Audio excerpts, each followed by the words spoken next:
In this video, I'm just going to quickly go over how to name the different ionic compounds you see.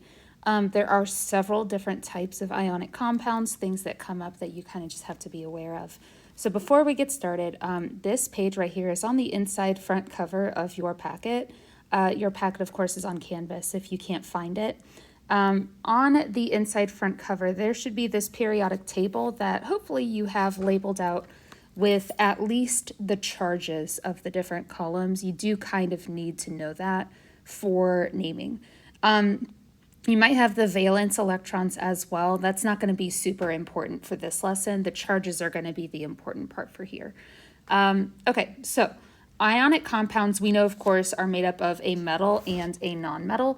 And when you are trying to name them, there are several different things to keep in mind. The first is that you might have something that is just a binary ionic compound, which just means that it is made up of just one metal element and one nonmetal element.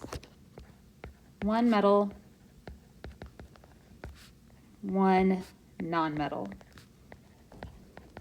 Now, you might have more than one atom of these metals and nonmetals, but there's just two elements that are being put together. So some examples of these would be like CaBr2. So that would be binary ionic, even though it contains the two, because it's just calcium and bromine. Another example would be NaCl, Al2O3. So anything like that where it's just two elements being put together. For anything that is a binary ionic compound, these are going to be the ones that are pretty straightforward for naming. You just have to name the metal and then name the nonmetal, but change the ending to "ide." So name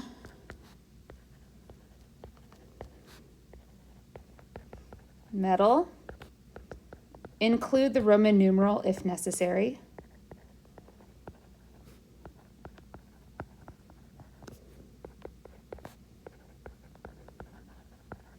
And then name the nonmetal, but change the ending to "ide."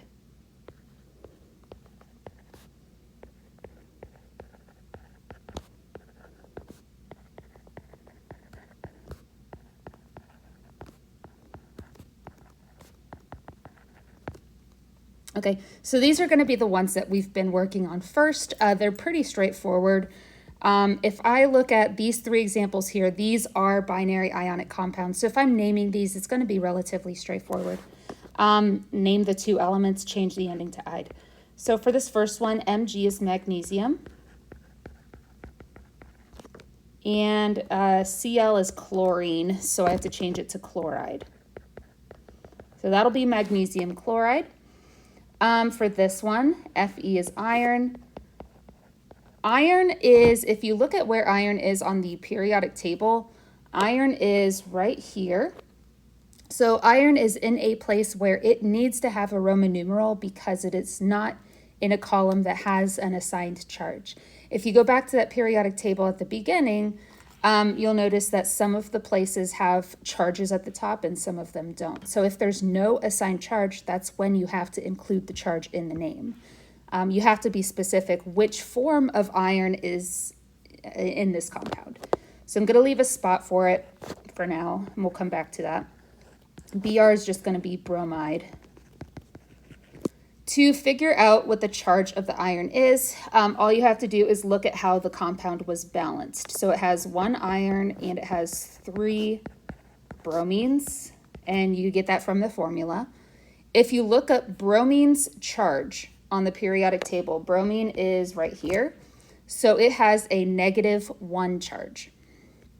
So each bromine will be -1. Once you get to this point, you can just make the iron whatever charge it needs to be to cancel out those 3 bromines. And of course, to cancel out a -3, you need a +3. So it would be iron 3 bromide. For the last one, Cr2O3, same thing with chromium. It also needs to have a Roman numeral because it is a transition metal. It does not have an assigned charge. O is just going to be oxide. And to figure out the charge of the chromium, we're going to do the same thing. I have 2 chromiums and 3 oxygens. I can look up the charge of oxygen on the periodic table. Oxygen is just right here, so it's going to be -2.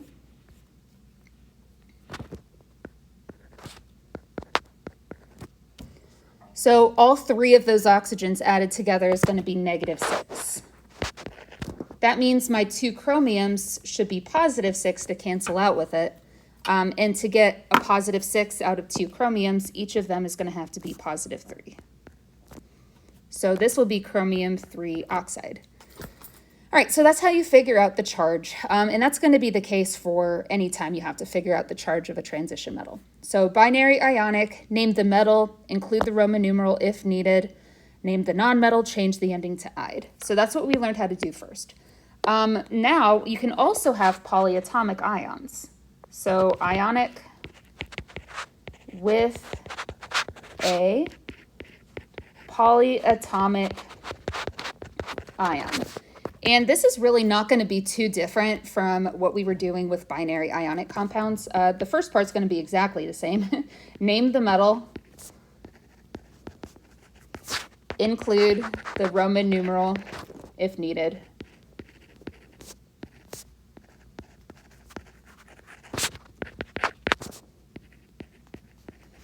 And for the second part of this, this is where it's going to be different, because when you have an ionic compound with a polyatomic ion, this is usually going to be the nonmetal. So there's more than one nonmetal.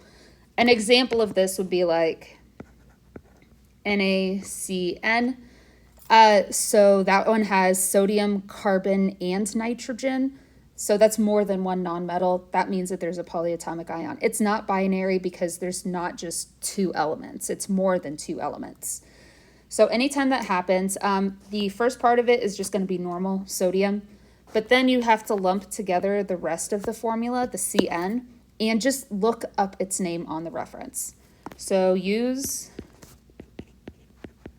polyatomic ion's name.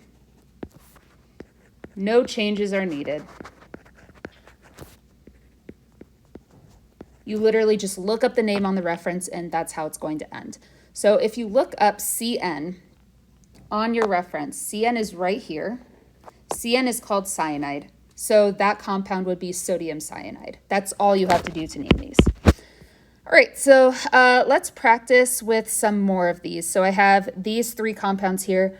All of these have polyatomic ions in them because all of them have one metal, but then they have more than one nonmetal. So like AlPO4 has aluminum, phosphorus, and oxygen. That's 3 different elements. So every single one of these is going to be polyatomic. So the first part of it is going to be normal. You just name the metal. Al is aluminum. And aluminum always has a +3 charge because it is right here. Right here. So that means that I do not need to have the Roman numeral with it because it's always consistently +3. So I don't have to say it's +3. We just already know that. So aluminum. The second part, I'm just going to lump together everything else in the formula, PO4, and look up the name of PO4. All right, so I'm looking for PO4, and I found it over here, PO4. PO4 is called phosphate. So this compound is just going to be aluminum phosphate. No changes needed. Just name the 2 halves. Okay. Next one, Li is lithium. Lithium is always +1. No charge needed. And then SO4, I need to lump that together and name that. So SO4 is right here. That is called sulfate. So this is going to be just lithium sulfate.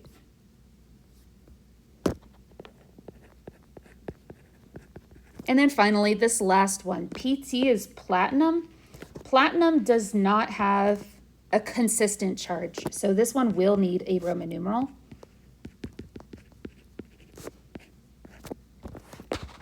Let's look up NO3. NO3 is right here. It's called nitrate. And if you notice the formula, it does state the charge with the formula. That little minus sign, zooming in because it is quite small. This little minus sign, that is telling you that the nitrate has a -1 charge in an ionic compound. And that's going to be helpful for figuring out the charge of the platinum. So this is nitrate. All right, so to save myself a little bit of time, I'm just going to write the charges instead of the whole NO3 molecule. So I have 4 nitrates, and each nitrate is -1. So that means I can make the one platinum atom whatever charge it needs to be to cancel out those 4 -1 charges. So this is just going to be +4. So this compound is going to be platinum 4 nitrate. All right. All right, so that's just a quick little overview on naming. Hopefully that makes a little bit more sense now. Bye.